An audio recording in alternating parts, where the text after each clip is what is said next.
একদিন একজন গরিব লোক রাস্তায় 10টি টাকা পেল। সে ভাবতে লাগলো, এই 10 টাকায় কি কেনা যাবে। সারাদিন এই 10টি টাকার চিন্তায় সে সময় নষ্ট করে ফেললো। পরে সেই 10 টাকা ফেলে দিল।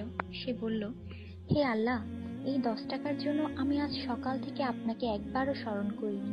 সেই সব লোক আপনাকে কিভাবে স্মরণ করে যাদের লাখ টাকা আছে? আল্লাহ সুদ হারাম করে দিয়েছেন, আমরা ব্যাংক বানিয়েছি। আল্লাহ জীবনকে সীমিত করেছেন, আমরা ঘড়ি বানিয়েছি। আল্লাহ পর্দার হুকুম দিয়েছেন, আমরা টিভি, ডিভিডি, ডিশ দিয়ে বেহায়ামি সর্বসাধারণের জন্য করে দিয়েছি।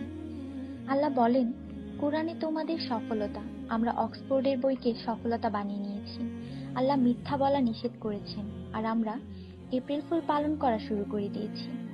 আল্লাহ বৃদ্ধ বয়সে মা বাবার সেবা করতে বলেছেন, আমরা বৃদ্ধাশ্রম বানিয়ে ফেলেছি।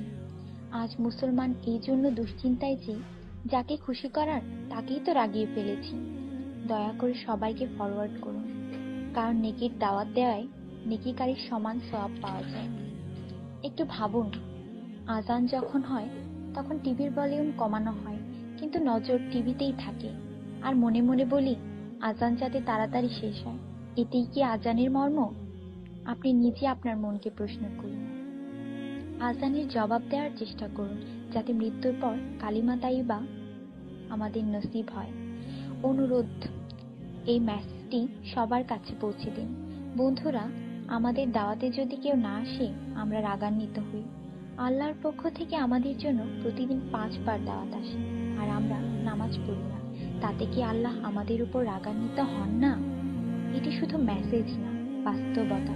দয়া করে নামাজ আদায় করুন এবং অন্যকে উৎসাহিত করুন।